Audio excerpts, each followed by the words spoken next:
July 1st marks the beginning of Disability Pride Month, highlighting the anniversary of the passage of the Americans with Disabilities Act. The act has had many impacts on people living with disabilities going all the way back to 1990. And tonight, we're highlighting how it helped one local woman.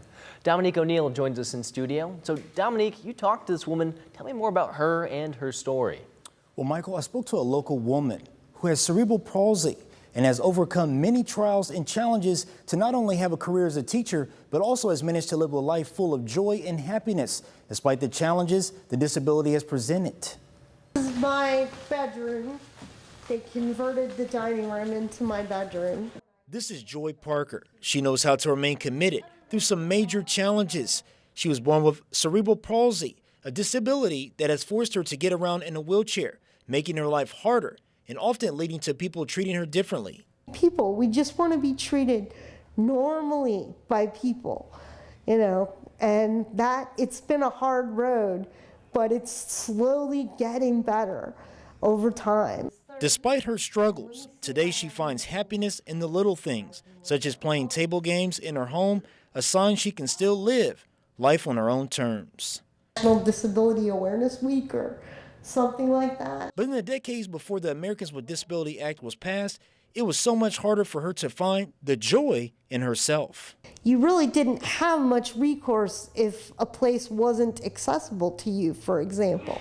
Like I remember days when my mother would have to lift me out of my wheelchair, put me on the ground, haul the wheelchair up a flight of steps. It wasn't until 1990 when the federal government made discrimination against people with disabilities illegal that her life started to turn around. In the wake of the law's passage, organizations like the Lucas County Board of Developmental Disabilities were created, going on to find joy in ADA-compliant house and get her authorized for aid care.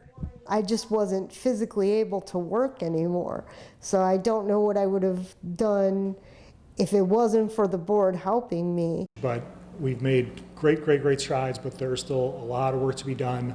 And again, it's just continuing to pick up where these important figures left off with that legislation and how can we build on that. On the heels of the 34th anniversary of the ADA, Joy says the law had a life-changing effect for people like her, bringing a difficult life just a little more joy. I mean, I think it's really improved lives for everybody, not just for disabled people, but also for people who are more able to interact with disabled people. And the Lucas County Board of Developmental Disabilities has many events planned for the Disability Pride Month. And for more information on that, you can go to our website, WTOL.com. Reporting in studio, Dominique O'Neill, WTOL 11.